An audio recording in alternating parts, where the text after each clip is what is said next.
hands. My name's Eric Mason. This is my daughter, Hannah. Please, we just need food. A place to rest. They looked at one another, whispered something, then told me to wait.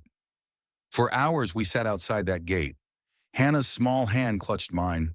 Her lips were cracked, her voice a whisper. Daddy, are we gonna die? I didn't answer, because I didn't know. And then, she arrived, Regina Cole, the HOA president. She stepped out of a black SUV like she'd just come from a board meeting. Pearl necklace, navy suit, hair perfectly in place. Not a wrinkle on her clothes, not a scratch on her skin. Her smile was warm, but her eyes were cold glass. Mr. Mason, she said smoothly, like she had already memorized my name. You and your daughter are welcome in Clearwater Grove. But know this, you are not guests. You are residents now. And residents, follow the rules. They gave us a house, a fully furnished 2-story home on Maple Drive.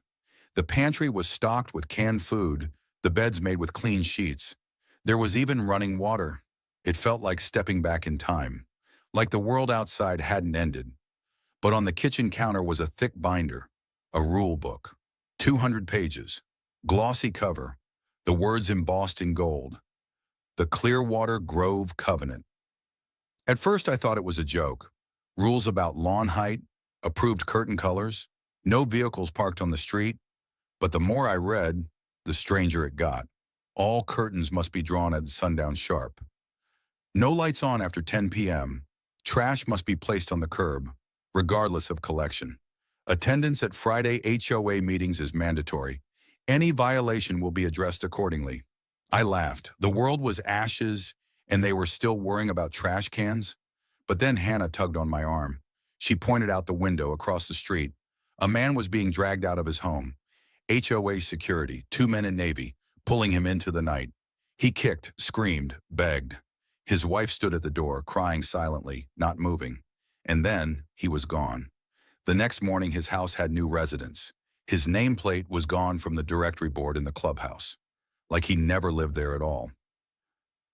That was when I realized something. These rules weren't a joke. They weren't about order.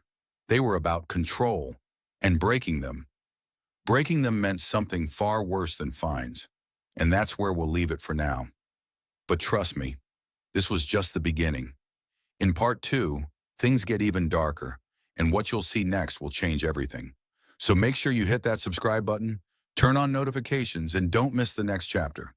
Comment below what you think will happen next. Your guesses might just be closer than you realize. See you in part 2.